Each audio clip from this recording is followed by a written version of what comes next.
Man has been and will always be simultaneously fascinated and terrified of the unknown. Change is the necessary ingredient for all advancement, and yet it is something that very few can accept without a fight. In the quest to understand outer space, the Greek mathematician Pythagoras was the first to propose that the world was a sphere rotating on its own axis, an idea that seemed absurd to a 6th century BC society that believed in a flat, stationary world. They outcast Pythagoras and insisted that an invisible man in a chariot with flying horses dragged the sun across the sky each day. Supported by the newly formed Roman Catholic Church, this Earth-centered universe model remained generally accepted for 15 centuries. In that time, many scientists theorized that the model was incorrect, but few dared to share their findings, and those who did were outcast. The last of these rebels was Galileo, the first astronomer to use a telescope and the last to be persecuted by the Church for suggesting that the Earth traveled around the sun. He was summoned to answer on charges of heresy. At his trial before the Church, Galileo was forced to curse, abjure, and detest his theory that the Earth moved around the sun. Had he not done this, he would have been burned alive at the stake. Although Galileo complied, he was ordered to spend the rest of his life under house arrest and was allowed no visitors or outside contact. Immediately after being sentenced, a stunned Galileo calmly declared, "And yet the Earth moves." 7, 6, 5, 4, 3, 2, 1, now.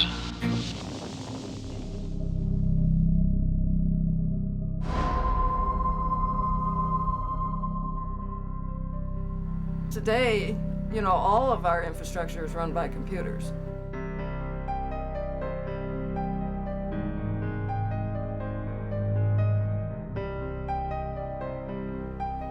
Computers are playing a central role in electricity, oil distribution,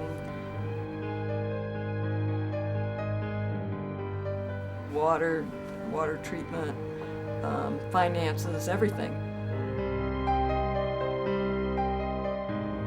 If you roll back a few years in times, you didn't have computer attacks doing things like causing air traffic delays, shutting down ATM systems, shutting down 911 emergency systems. So on, that wasn't happening so much. Now we get that, that can happen. When I first started working with computer security, I think like a lot of security practitioners, I had this mental image that these guys at the CIA and the NSA and the FBI, they were like the computer systems in Mission Impossible, where they had these incredibly secure systems and they actually knew what they were doing. And within a couple of years, I realized I was teaching them. Imagine a bar graph, and government computer security is here, and corporate computer security is here, and my home network is up about there. Cyber terror is a kind of warfare on the virtual frontier.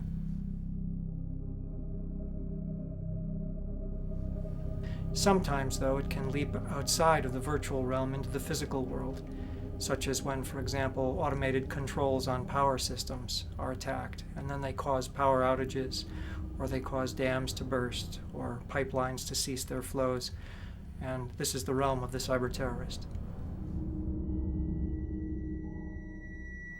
I think as computers continue to underpin our society and become really part of what we are now seeing, I think is a digital nervous system that underpins our entire economy, we all have to be cognizant of the threat of computer crime and computer criminals.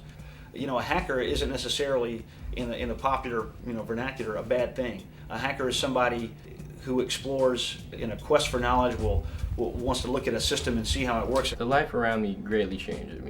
For one, my analytical skills skyrocketed once I started programming. It's more actually a burden, analyzing things crazily. And just walking down the street, I wonder how these buses work, or how this door is opening, how this automatic door is opening. I just think about it. I think about the inner workings of it. All hacking is expanding the boundaries, is exploring.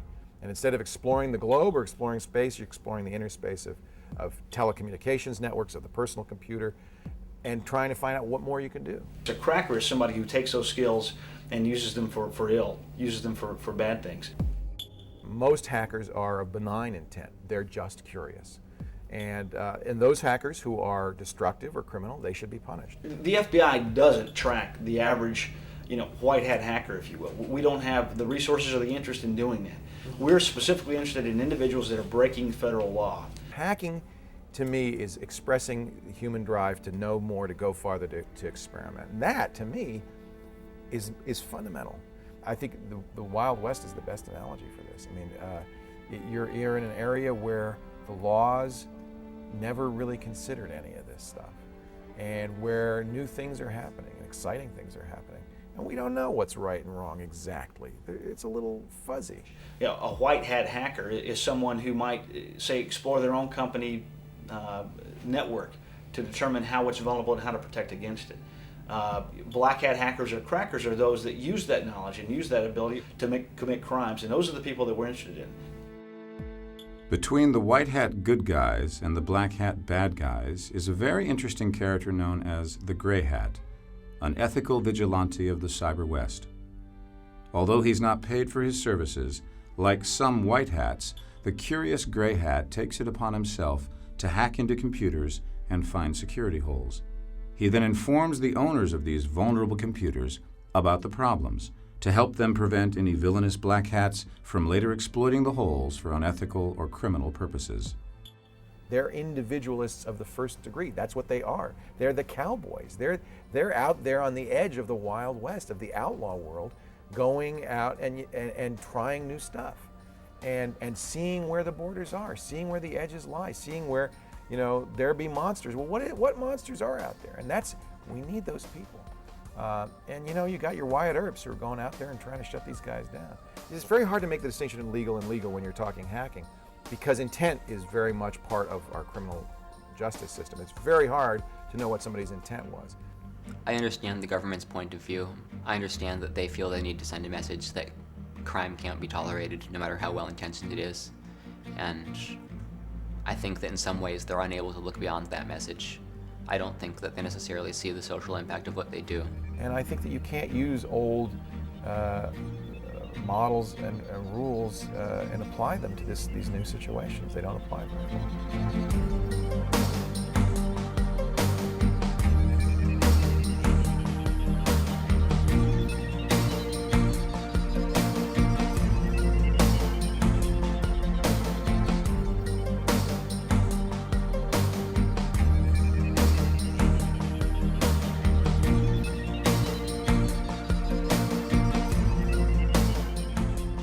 As convoluted as its modern-day usage, the dictionary definition of the word hack is either the act of cutting through something with quick, unskilled blows, or the ability to find a way to manage a given challenge, such as, can you hack it or not? How this word transformed into what we know today as the hacker was not through the computer, but through the model train. In 1946, the Tech Model Railroad Club was formed at MIT. Comprised of engineering students and model train enthusiasts of all ages, the purpose of the club was to challenge and modify the functional design of model trains in order to hack a better train. They defined a hacker as one who applies ingenuity to create a clever result called a hack. Still in existence today, the Tech Model Railroad Club remains proud that it originated the word hacker and disapproves using the term to represent illegal acts of computer crimes.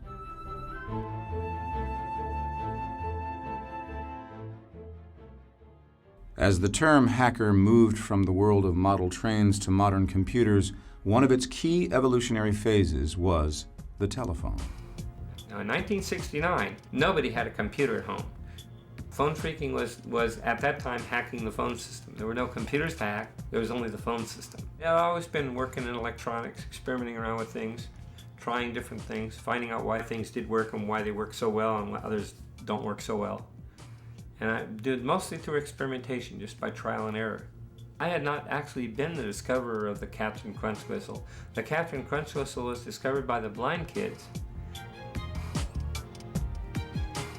And it was just by chance they happened to play around with the whistle, and they experimented around with pressing different holes to get the different pitch. So like they try this one, that's not 2600, with a perfect pitch. Now that's 2600. The 2600 tone is used to activate and hang up the long distance trunk. I read a newspaper article that it was now possible from certain cities to dial overseas directly without going through an operator. I said, gee, how is that possible? So through a little social engineering. Social engineering is an attack where basically what you're doing is you're fooling someone into giving you access to some place that you don't have any business being. And this is a technique that a lot of people have used, not just hackers. For example, sales guys will use social engineering. For selling is working with people. It's helping them make decisions, good decisions, helping them buy.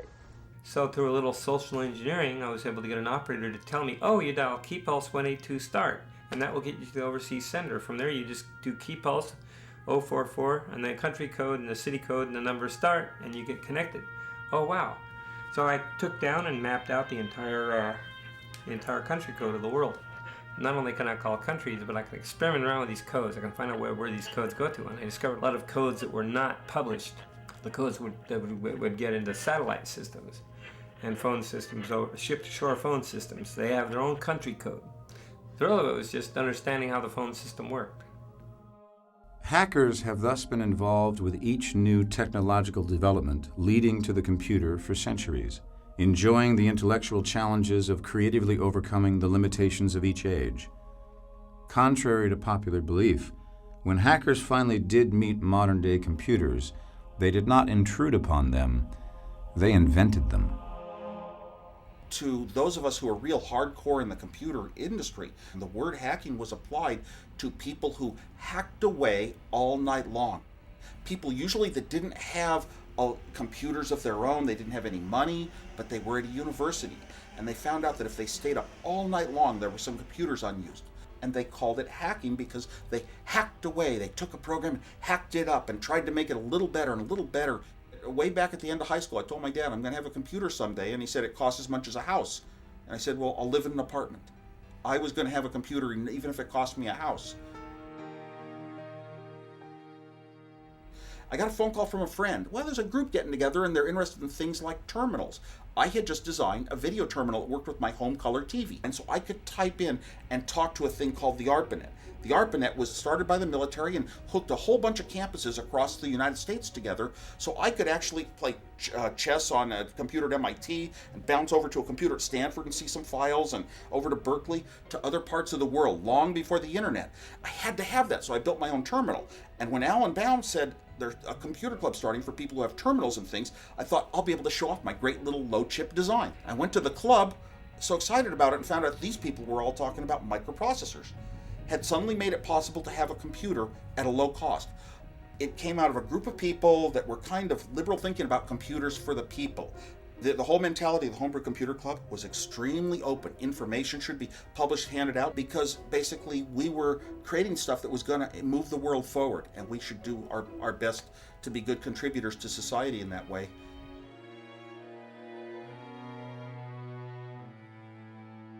And that's really where that word hacker originated. For a long time, technology, computer technology, digital technology was the realm of the hacker alone. People who were really into it, that was theirs. Big business laughed at it. IBM said there'll never be a market for more than 20 computers in the world. There's no market for that. So personal computing was really created by hackers for hackers, and that's what, we played with this stuff. Then business, industry, government started to say, oh, wait a minute. Oh, there's some money to be made here, and they started to take it over, first by commercializing the internet. Over the last decade, commercialization of the internet has exploded into a multi-billion-dollar industry, prompting governments to argue that they must control the internet to ensure the economy's safety. An international organization named ICANN was thus created by the United States government in 1998. Based in Marina del Rey, California, ICANN controls the 13 computers which manage the domain names of the world. Whomever controls these 13 computers controls the World Wide Web. The rest of the world opposed this United States-dominated control of ICANN, and so it was agreed that the UN would create an international body in 2006 to run ICANN and ensure equal internet availability to all countries. When the time came to relinquish its power, however, the United States Department of Commerce instead declared that the United States would keep control of ICANN indefinitely. The United States has since made controversial use of this self-declared monopoly on the internet, such as taking over the country codes for Iraq and Kazakhstan without requiring consent from either country, and by asking popular search engines to hand over private user information and internet activity patterns. The internet is quickly becoming less of a public information sharing network and more a corporate tool for profit and a government tool for control. I think hacking skills are going to become critical to liberty in this country, because as government and industry starts to realize they can use technology to shut people down, to reduce our liberties, the only freedom fighters out there will be hackers. The next war is not going to be fought with bullets and guns and bombs. It's going to be fought with code. It's going to be fought with technology, with computers. That's how the war is going to be fought. And if you want to preserve liberties in this country, I don't think it has anything to do with the Second Amendment, the right to bear arms. It's the right to bear computers. And over time, the term hacking sort of nowadays has a meaning of I'm hacking my way in, I'm chopping my way into somebody else's computer. And the newspapers and the media have tried to make hacking to be a word that means, oh my gosh, it's something bad, it's a threat, it's one of these invisible threats that you don't know about. There's a lot of just built in like a kind of church. Here's the dogma, and that's what we have in our society today, even in just government and people. Hackers are bad. It's just one of those church realms, it's like hackers are Satan.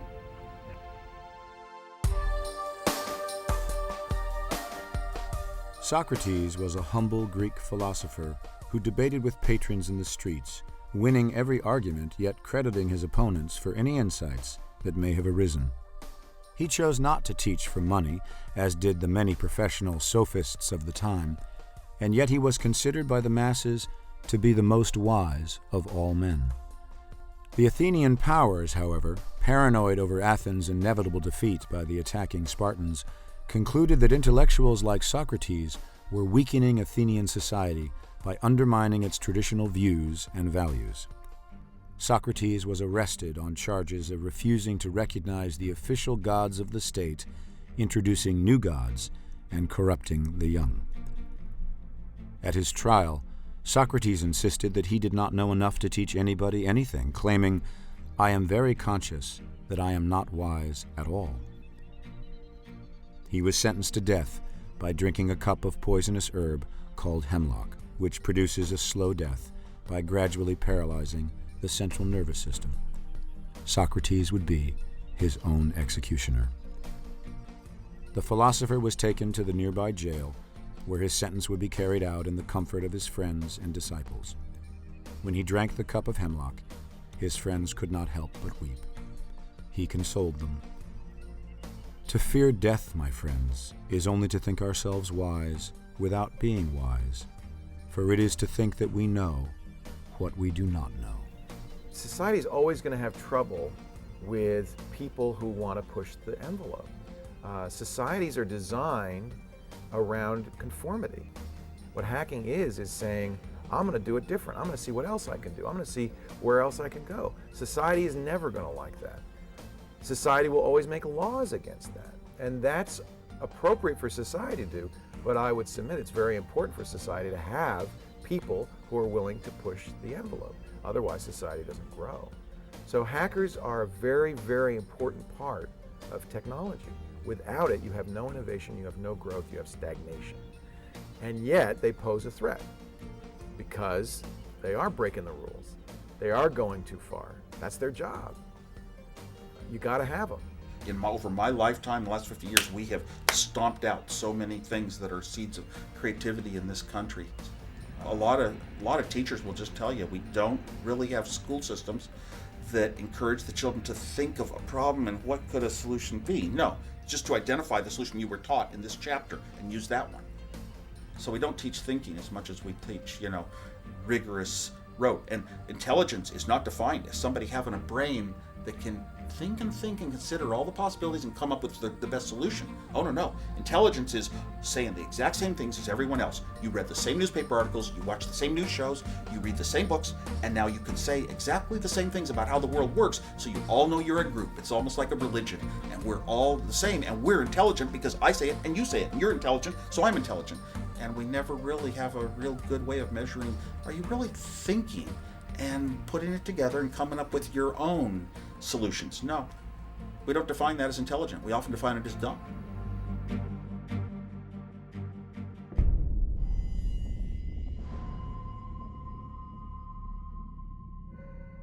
What we see as a growing and emerging threat is the professional cyber criminal.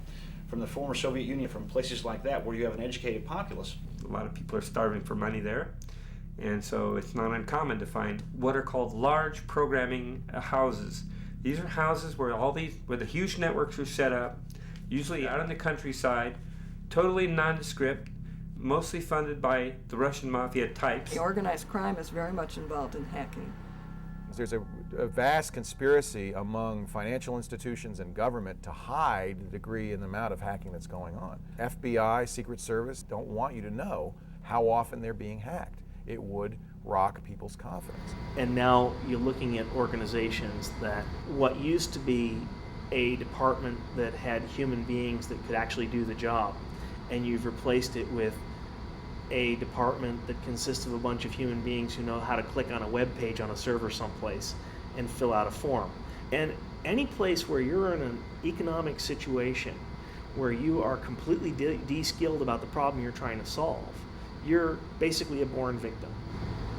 We heard about the situation in New York on 9/11 where the ambulances couldn't talk to the police, who couldn't talk to the fire department, who couldn't talk to the FBI because they were all using different radio systems that couldn't interoperate.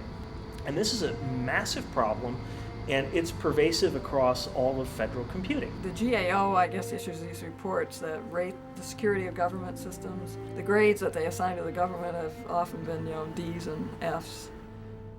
One of the greater concerns of those interested in stemming the tide of cyber terror is protecting our power grids. The nation's economy, its defense, its transportation systems all run entirely dependent on smooth flows of power. And if these were disrupted, the economic and the strategic consequences would be simply incalculable.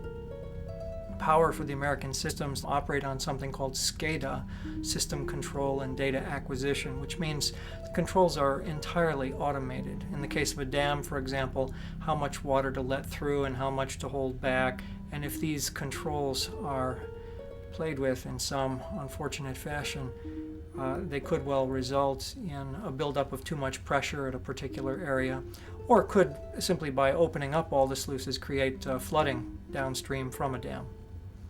A lot of gas pipelines run on these SCADA systems, and simple things like regulation of temperatures could cause coagulation within pipelines, or automated scrubbers working inside the pipelines to clean them could be used instead to block the pipelines, causing some kind of rupture. But you have to remember now that over 90% of all military communications go over civilian systems.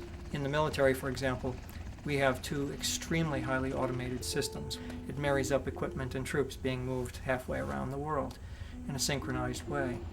If either of those systems were intruded upon by hackers and disrupted, the delays that could be caused in the physical world could run in weeks to up to a month. In a place like the Korean Peninsula, Seoul is already an artillery range from the north, and so slowing down reinforcements coming to the peninsula, that would make a very big difference. The interesting case is the case that took place in Australia a few years ago. Somebody had hacked the sewage treatment system, and they were able to actually cause raw sewage overflows. And so it caused some environmental damage, and some marine life were killed.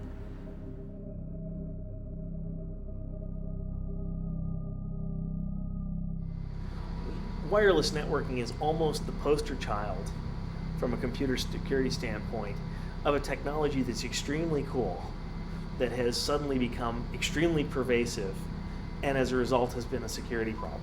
Simply capturing wavelengths around these various wireless hotspots that are being created. Again, for efficiency's sake, it's also creating magnets to draw the hackers who would get inside our systems. An airline had curbside check-in over wireless, and this allowed anybody in the parking lot for that airport to have access to the internal system of the airline.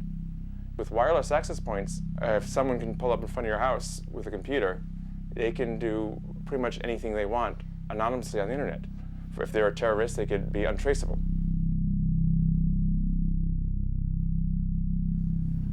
Terrorist groups are beginning to look at the possibilities of cyber terror, but they have to make a decision about whether to develop their own cyber terror capabilities or to recruit others from the outside. Some of the people affiliated with the Madrid train bombings, they had actually freaked the telephone system in order to make free phone calls prior to the bombings. Most of the hardcore terrorist groups out there, certainly the ones that I monitor, have no interest at all in hiring outside hackers because of the security risks that they entail. It was paid a lot of attention to when it was discovered that the Aum Shinrikyo cult, the group that had used sarin gas in the Tokyo subway, was in the software development business, in that they were developing software for Japanese business firms and including the Japanese government, and that they could put backdoors into that software and then exploit those. So they're trying to develop their own cyber terrorists from within their ranks, someone who's already a radical they want to turn into a hacker. There are about 5 or 6 different cyber wars going on around the world today.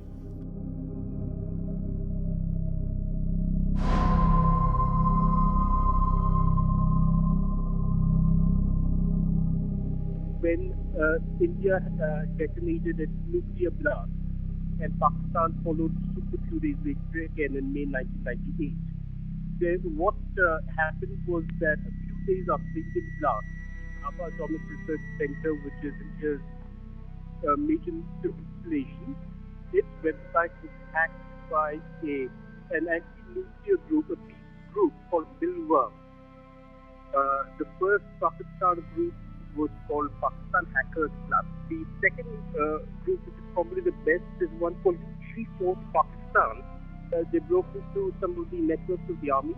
They gave a warning to the Indira Gandhi Nuclear Research Center at Kalpakam, where Force Pakistan had told them on Monday we will crash you on Thursday afternoon.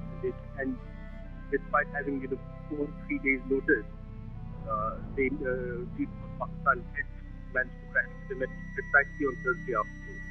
There's a cyber jihad going on along with the Intifada in Palestine against the Israelis, with a great deal of attacks upon information infrastructures. The other example of cyber war is coming out of Chechnya.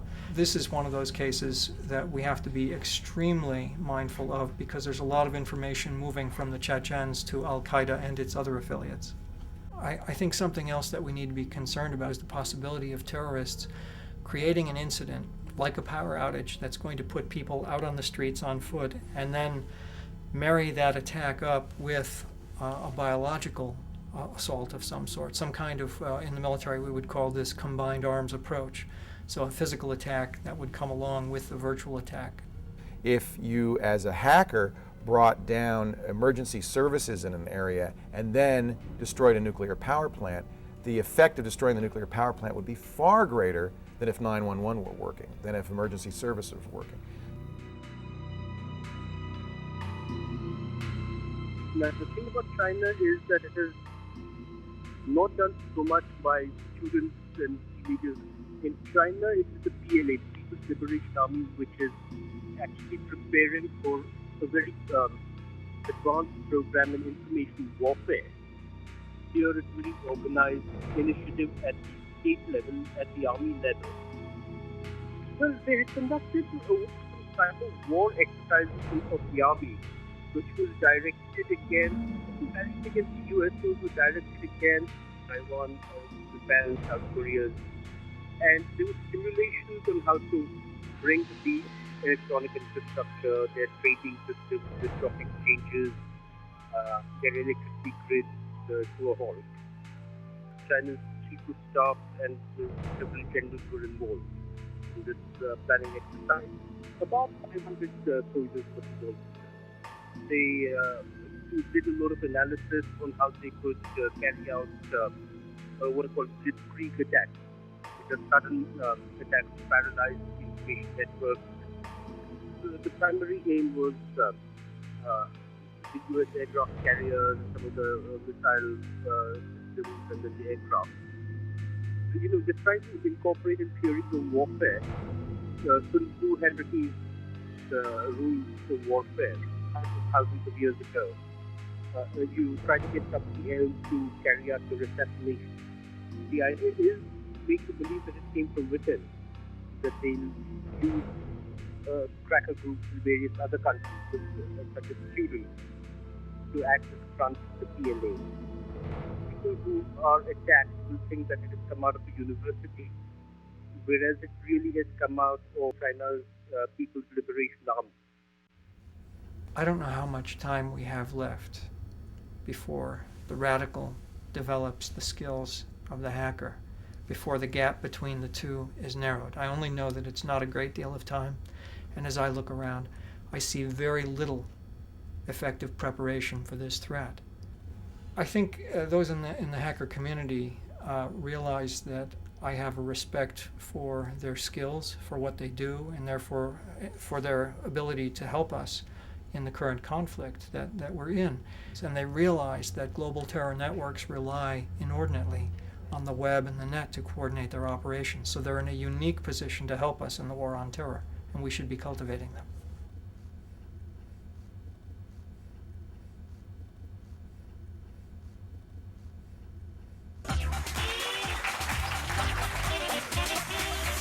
You know him as the guy who hacked Yahoo, AOL, Time Warner, MCI, WorldCom, Microsoft, and very famously the New York Times, and that's just a few of his hacks. Adrian Lamo, one of the most celebrated hackers in the world today. Do you define yourself as a hacker? Do you consider yourself a hacker? It's not a term that I try to sell myself as. People use hacker to mean a lot of different things, and I really just do what I do. It's not limited to computers, so I really don't know if it's hacking. I think Adrian is a really example of a guy with very strongly held beliefs. His ethical scheme may not match society's or other people's, but he believes in it, and he's living up to his own ethical precepts. And you got to admire a guy like that. He's almost a savant when it comes to cracking.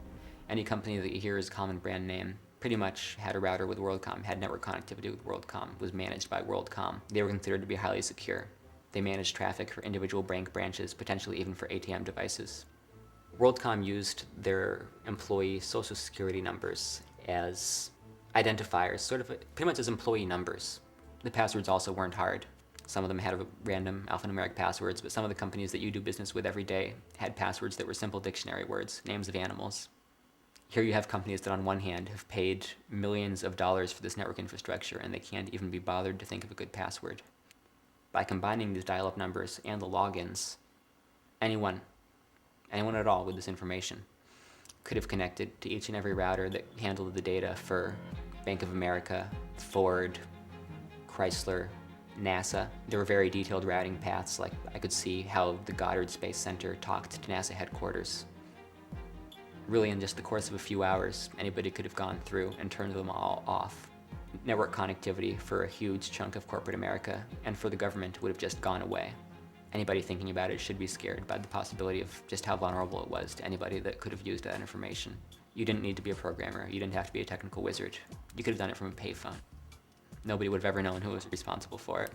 And he would find the flaws and notify the companies they had the flaws in line with. A lot of other hackers, they have this journal 2600, they all promote, we've got to be ethical hackers. You're going to be on our bad side if you go out and abuse this the wrong way, which means being destructive, or if you're going to use it for your own personal gain to make profits and all that.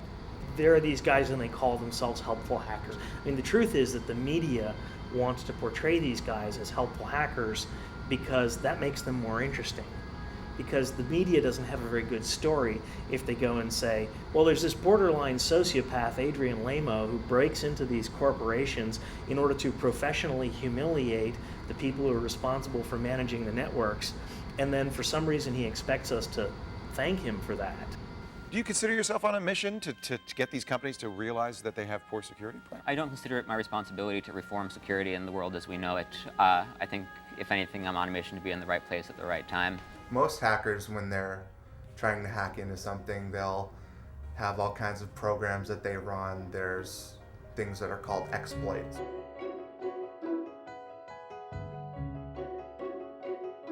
Adrian just goes to a web page and starts clicking around a little bit, and all of a sudden he's at some sensitive company information. I mean, just the fact that he uses a web browser, just from Kinko's. I've never seen him use anything other than just a web browser. Adrian never damaged any company that he had any dealings with. I mean, he never asked for money, never asked for anything. The companies that he helps is just a consequence of what he does. He doesn't wake up in the morning, say, I'm going to hack so-and-so, or I'm going to help so-and-so. He just finds himself someplace looking at some information and thinks, you know, these people might want to close this down so other people don't follow my path in here. If I can get in here, other people can too. He's a good example of a guy who lived on the fringes of society and didn't want to be part of mainstream society. He didn't want to hold down a job. He didn't want to go to college. He wanted to explore. We call you the homeless hacker because you don't have a residence that you live in all the time. You move around from friend's house to house. Is that how you do it? Or? I sort of have a long-term tendency to move around. I've been a little bit more stable lately, but I wouldn't say I'm slowing down. I had an apartment in San Francisco for about 6 months or so, and I was working consistently at the time. I had the opportunity to save up money. I realized Greyhound was cheaper, and it let me see more of the world. And I just started going places, probably from when I was 18 or 19 up until 22 for 3 or 4 years. I would decide that I wanted to visit some place, and since I had my entire life on my back, I would just wander out and find myself never coming back and moving on to a new city. It spoke to what must have been the sense of wonderment that the people that sighted new land for the first time must have felt. I do it because it's what I do and what comes naturally to me. Yeah. In any environment that I'm in, I notice things and I follow up on them. I often meet people that have lived places their whole lives and find them terribly boring because they were raised there and only know one way of seeing it as this place that they're stuck and they want to get out of. And they're often amazed just by my sense of wonderment at many of the places around them, of my ability to just walk around and find so much uniqueness about it that they've lived with every day and never really noticed before. I had very low expenses. For a lot of the time, I could usually live on less than $50 a week, $100 a week if I had to. And frequently I would end up somewhere where I knew nobody and had nowhere to go. You know, there have been times that I've slept in abandoned buildings, and that is just as important to me because of the sense of improbability, of the sense of newness, of uniqueness, as any network compromise, because again, it's another layer of things that you don't usually see. I try to find locations that don't show signs of traffic and that are likely not to have anybody coming around, at least during the evening. Sometimes I've used construction sites that were active during the day, but at night were relatively secure as long as I got out before normal business hours. This gives me an idea of when the last time that this might have been used was.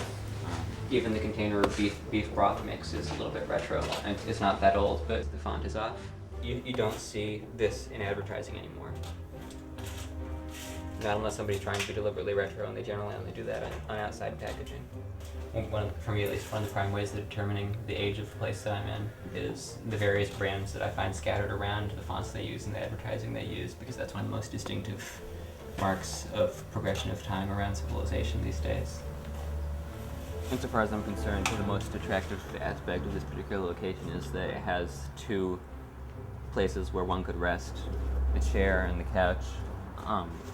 Although the couch would be more comfortable, I would opt for the chair because it doesn't have a line of sight to the door. That way, if somebody was going to walk in, the first thing that they saw wouldn't be me, giving me time to react to their presence.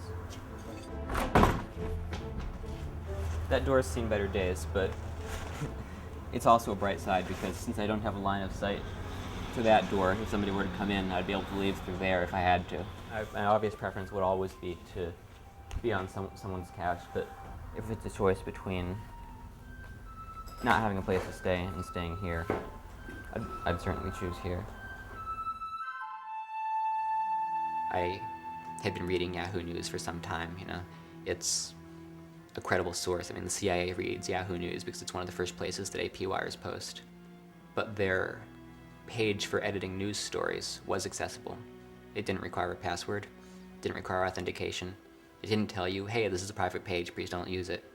It was just there. I think the first thing I did was edit the punctuation on the abbreviation of US on their front page. And I was just floored when I reloaded the page and it posted. I found a story about Dmitry Sklarov, a Russian programmer charged here in the United States based on some software that he produced. Legitimate software with legitimate purposes that allowed a user to bypass password protection on protected ebooks that would allow them to bypass the restrictions that are placed on that content. The penalties that they had in mind for him were ludicrous enough, so I added a line stating that he was eligible for the death penalty, and added an additional one. Whomsoever told them that the truth shall set them free was obviously and grossly unfamiliar with federal law. The NSA is the entity that's tasked with monitoring electronic communications throughout the world. I figured somebody would have to notice this. Days, over a week went by and nobody ever did. They had an option that allowed you to change stock tickers. I could have made Microsoft's stock reflect the values for Excite at Home. Journalism is a great venue for truth, but it's dangerous when people accept it so blindly. I had this access through September of 2001, and I found myself sitting looking at Yahoo News at all of the servers that they had added to keep up with the millions of hits on the morning of September 11th. And had anyone wanted to, they could have changed any aspect of the story. Shit! Look how After September 11th, I had a change of heart. You know, it's all about money and all that, but I started looking at things a lot of things differently, and our security being one of them. And I knew that I had a certain skill that I could apply to help secure the government's critical infrastructure. And it's a general understanding within the underground hacker community that emails and any type of communication to government officials or military most of the time don't listen to our warnings. I first tried to inform the government years back. I was 15, 16, 17, and then finally 18, 19. I don't see anything happening. I'm gonna have to take the next step. And basically a deceptive duo was created in order to publicly expose the vulnerabilities in our critical information infrastructure.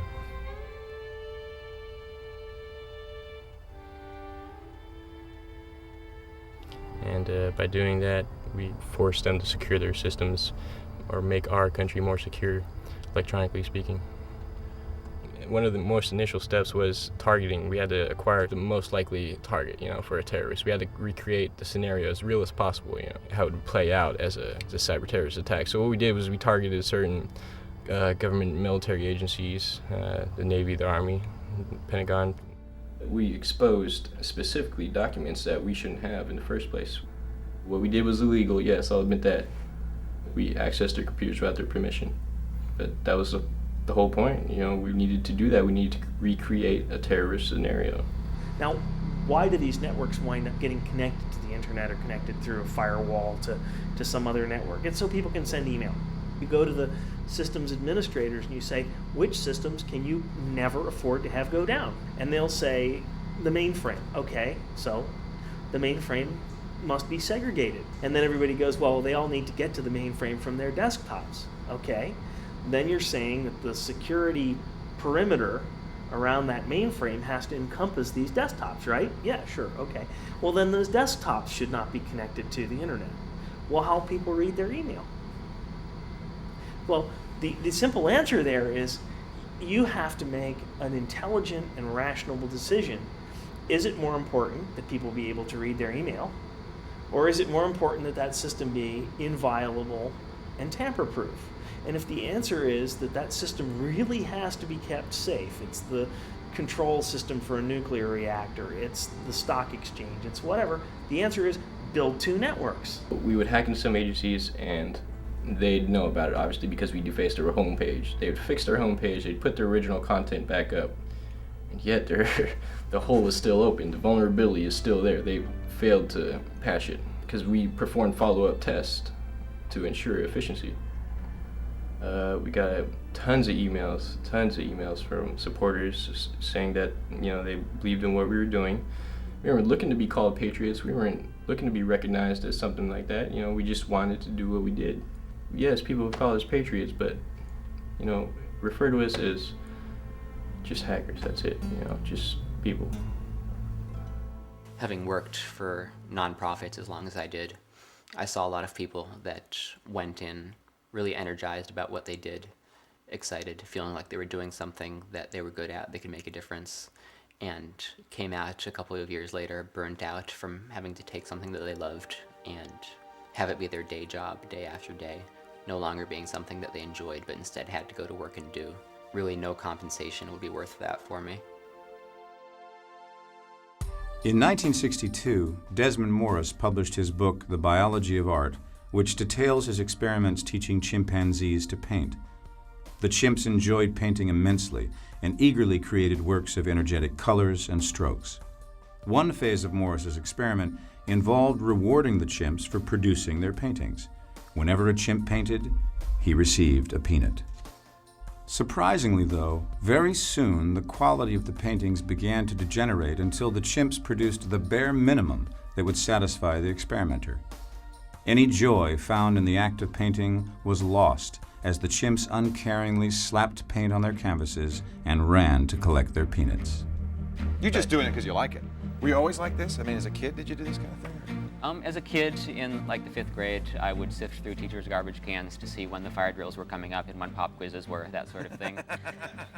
It gave me a sense of the system that I inhabited while I was going to school as it operated around me in ways that I would otherwise never see. Normally, I would just see the effects of these things. Oh, the fire alarm's ringing, but here I know there's planning for this. They have meetings. It happens on so-and-so dates for a reason. The fire department is warned. And it does me no good to know this, but it's still fascinating. Dumpster diving is the art and science of sifting through other people's trash. They frequently go into it with the sense of a target. They look for a company that they are interested in, or they look for a target-rich environment, an area that contains lots of interesting corporations that may have a common dumpster if the companies share a building.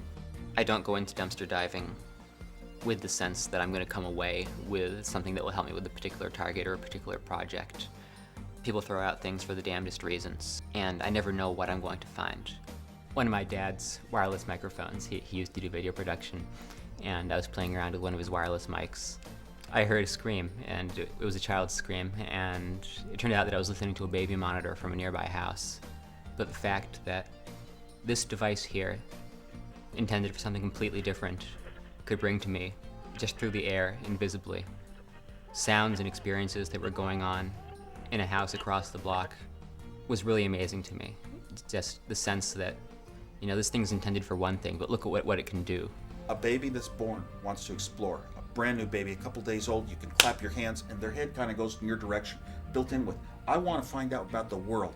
If you carry a baby around and feel its muscles, they're pulling different places, and the baby will go right over and want to touch things in the house. Let him touch them. Let him feel what things are. Let him feel what things can fall. Occasionally something breaks.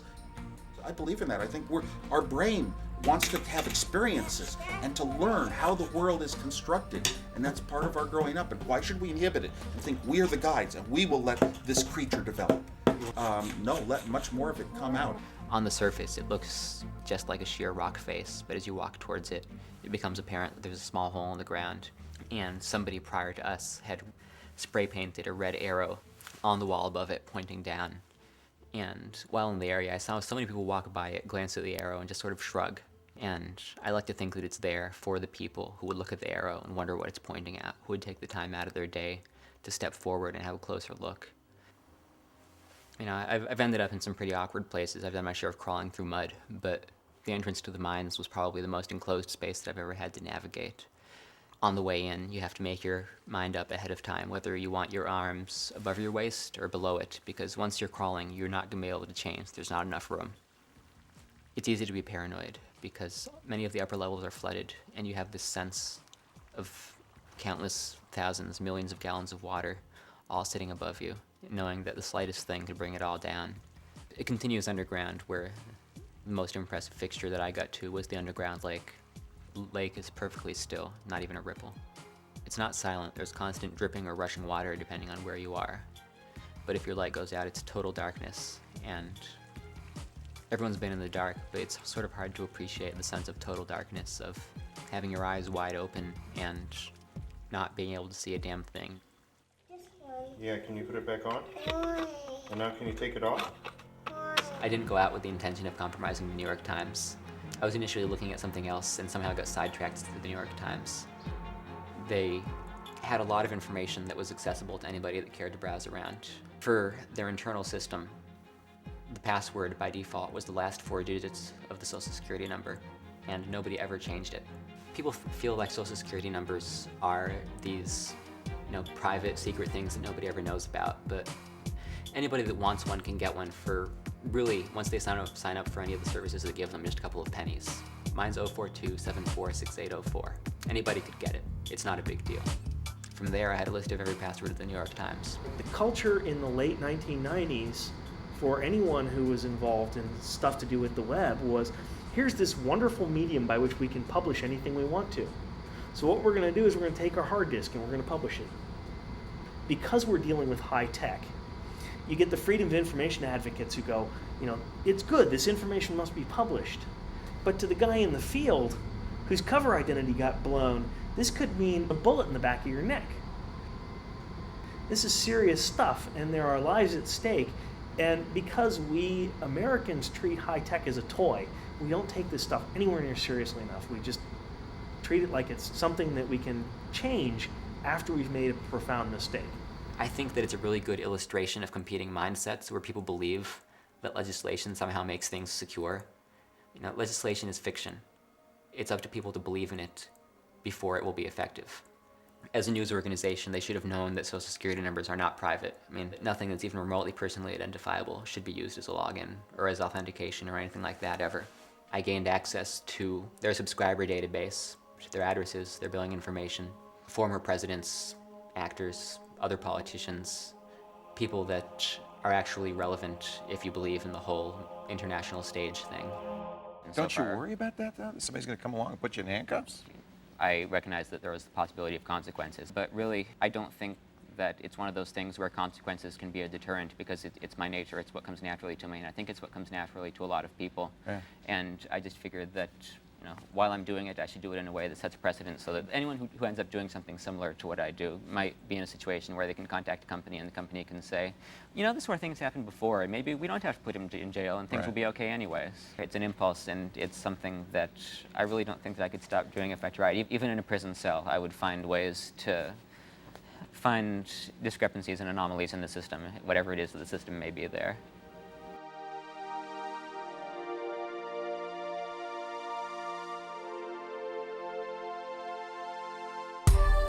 Richard Feynman, winner of the Nobel Prize in Physics, was renowned for his adventurous antics in the world of science. In 1942, Feynman was invited to be a part of Oppenheimer's Manhattan Project at Los Alamos. There he helped develop the first atomic bomb. Confined to the base during this top-secret mission, Feynman conquered his boredom and relieved his stress by learning to pick the locks of his colleagues' safes and filing cabinets. These safes and filing cabinets contained all the secrets of the Manhattan Project, everything about the atomic bomb. Feynman felt Los Alamos a very cooperative place where everyone was encouraged to point out things that should be improved, so he approached a colonel with this problem. He explained the weakness of the locks, which was that so long as anyone left his safe or filing cabinet open, it was very easy for someone else to examine the open lock and discover the combination. Feynman recommended that the colonel write a memo insisting that everybody at Los Alamos keep their safe and cabinets locked, even during the workday, because they were very vulnerable when open. The colonel posted a memo, But to Feynman's surprise, instead of warning the staff to keep their safes locked during the day, he instructed them to change the combination on their safes because Feynman could hack into them, and thus he himself was the danger. It has been a long day. I tracked down my cell phone and I was told that it had been ringing off the hook. My mother alluded to 3 cars currently parked, staggered along the block. I'm concerned. I'm concerned, probably a little bit paranoid, as I think almost anyone would be in my place. And I don't have a clear idea of what the morning will bring, other than that I'll probably, for better or for worse, find out more and have to make some decisions. There is a big story just breaking now. A little earlier today, I got a phone call from a production crew, actually somebody from Kevin Spacey's Trigger Street Productions, right. Dana Brunetti, and he called me up and said, we've got a film crew doing a documentary on hacking, and they have been following around a guy named Adrian Lamo. You may remember Adrian Lamo. Right, he doesn't steal any information, he doesn't take anything and use it for bad. He's a good hacker. So now when you said that they wanted to have a word with you, they actually have a warrant for your arrest right now, is that correct? Yes, they have a federal arrest warrant out of New York City. And do you know what the charges are, Adrian? I just know nobody's saying anything, but right. I have reasons to believe that they relate to a criminal complaint that was made by the New York Times relating to my publicized intrusion into their systems last year. It took me by surprise how big the story was. I think it reflects a certain naivety on my part. I just didn't know that it would take on so much momentum.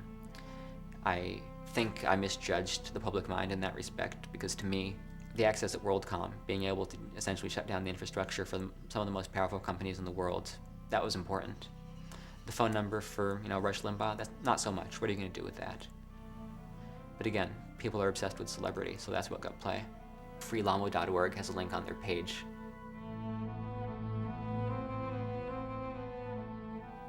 It requires absolutely no criminal intent on the part of the person doing it. It requires no conscious effort to intrude. It requires no technical skill. You're going to a website. And as much as anybody might want to argue that because the website contained confidential information, that it in itself was confidential, that's just silly. The fact remains that it was a public website. From a practical standpoint, you cannot put a database on the net where anybody can access it with no protections, no indication that it's confidential, and expect that nobody's going to access it. Well, the consequences of Lamo's arrest was very simple. It means now that computer hackers are going to be a lot less inclined to point out system flaws that they discover. They're going to keep them to themselves. Not been willing to report these security flaws means that these security flaws could be discovered by other people, like Al-Qaeda or terrorists or anything like that. They're certainly not going to let the company know that they broke into their system. They're going to keep it quiet, and they're going to do what they can, and they're going to exploit it to the best of their ability. That, of course, is bad. So it's important for a company to not prosecute somebody for finding a flaw in their system. They should reward them. Some people will argue that the New York Times erred in bringing a case against him, that the New York Times should have instead embraced him and said, oh, thank you for telling us about the problem that you found, and here maybe we'll even pay you for your services. And that I'm very much against. Adrian, I think, is a very accomplished hacker who, from a very interesting ethical point of view, said, I'm not going to hide my activities. I am, Adrian, I'm sure, is competent enough to not have been caught. But he, at no point did he try to hide what he was doing. Coming from a philosophical and ethical perspective that I have a lot of respect for. Are you afraid, Adrian? I'm worried, and of course there's always fear. It's a shame that it had to come to this. I think that it could have been done better. I think that the New York Times could have conducted itself better. But if that's a precedent they want to set, I think that it's bad for them. It's bad for people that want to help security, and it's really bad for the companies that are getting intruded upon because it really cuts down their level of support. He's not the guy you should be worried about. The guy you should be worried about is the guy who is working for the mafia, who is, you will never know about, you will never hear about. The guy, he doesn't boast in chat rooms, he doesn't put his name in the code, he doesn't say what school he goes to, he doesn't do a shout out to his peeps in the virus code.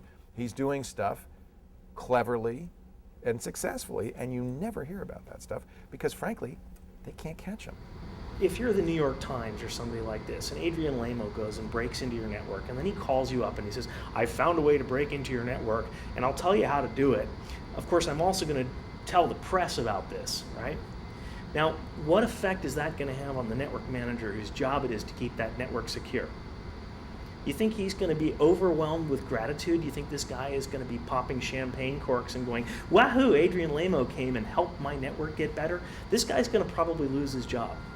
And I hope that the people out there who are considering courses of life of their own will not let the people that want to criminalize curiosity stop them from doing what they want to do.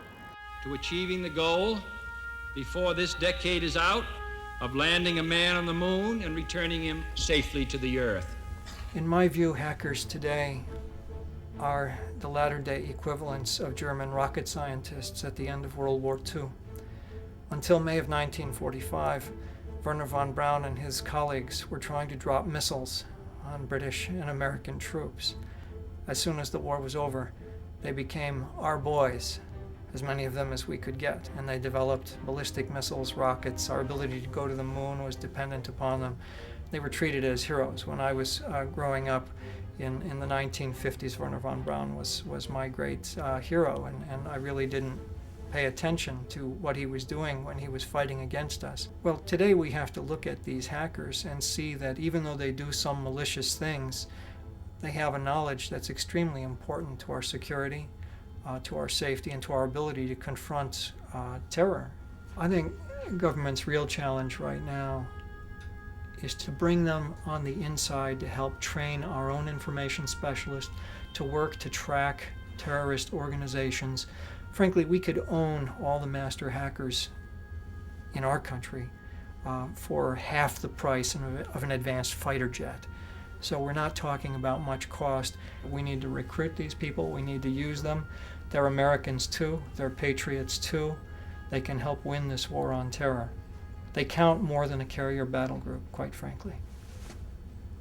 Unfortunately, we have a much different relationship between government and hackers today than we had between government and those German rocket scientists nearly 60 years ago. We have, in fact, a poisoned relationship in which a hacker can do more hard time than an armed felon. He would do stuff like he'd call the telephone line crew support number and say, hey, I'm so-and-so, and I'm up here on a pole in Tulsa, Oklahoma, and I'm trying to test a circuit. Could you reroute this, or could you make this particular change?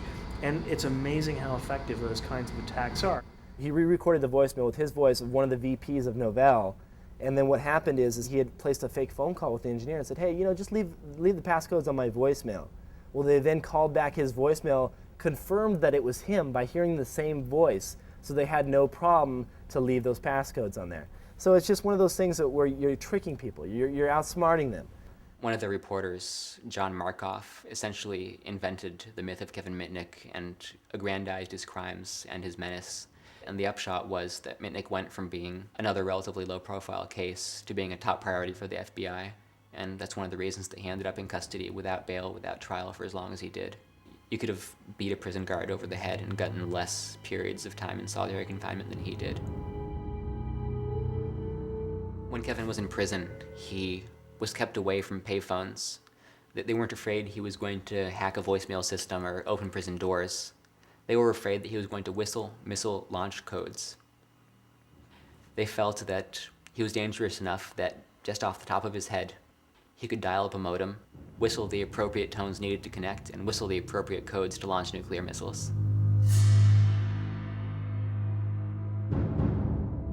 In many ways, his civil rights were violated by a court system and a legal system that just didn't know what to do with him. They were terrified of him. They were afraid of letting him go because they were afraid. They didn't know what he could do. What they did to him was criminal, and I think even they would admit now that they went too far. We're in a certain time right now where things aren't completely ironed out when it comes to laws and the internet. I see government officials, a lot of them, just being completely against hackers because they're misinformed or they don't have enough information. And hackers, I think they're more open to developing relationships with the government. Well, I knew it was going to happen. They have to do it. It's their job, I first thought I was going to be raided because we set up covert communications between each other, me and Ben Stark, another member of the Deceptive Duo. We were supposed to check in with each other every day, no matter what, to make sure that we didn't get raided, because we knew we were going to get raided, we just didn't know exactly when. So finally a weekend came up and he didn't come online, and from there I took suspicion and stayed up all night because I knew they were going to come, didn't want to be rudely awakened. Sat in front of my computer, waited till they knocked on the door as I suspected, and they did. They banged on it. My sister let them in.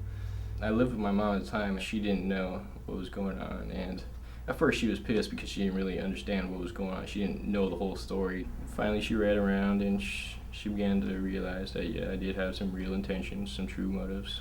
I think she has some sort of serenity within her, knowing that I'm fighting the good fight.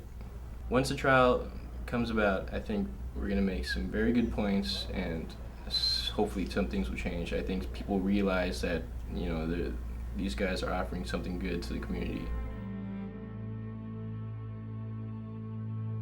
I definitely feel the group was successful because I feel that I accomplished the goal I set out to do, which was to secure our nation's critical infrastructure as much as I could in the position I was in.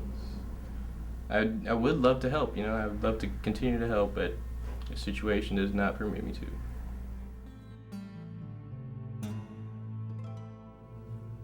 I was sitting in the rec room, and then the news came out on the TV about me being arrested and showing up in Lompoc, and everybody looked around and saw me there. So everybody knew that I was who I was, and that was where I'd been approached by some underground mafia type who really wanted me to show them how to detect whether a phone's being tapped. I gave them bogus information because I thought he was a plant by the police. What I did not know was the fact that he had actually gone out there and verified that the information I was giving him was true or not. And then they came back and they beat the holy crap out of me. I mean, really, I was really screwed up, really bad. I mean, it ruptured a disc in my lower back, made it so I couldn't walk for weeks at a time, and I never was the same physically ever again at that point. And if I let the guards know that I got beat up, then my life in prison would be as a snitch. And you don't want to have a snitch jacket when you're in jail, especially when you're in jail with a bunch of mafia types. You'll wind up stabbed the next day. In terms of the message that this sends, I believe that they're well-intentioned in wanting to prevent crime and wanting to prevent damage. But in the way that they're going about it, I believe that ultimately it's not going to achieve the goals that they think it will. It certainly strikes a blow against openness. It strikes a blow against people's ability to stumble across something and report it in good faith. I'm not a saint, and what I did was illegal no matter how well-intentioned I did it, but the fact that what they're essentially saying is that it doesn't matter if you come clean, it doesn't matter if you don't profit, it doesn't matter if you do no damage, it doesn't matter if you cooperate, it doesn't matter if you discourage others from doing harm, we're still going to come after you. What does that leave people with?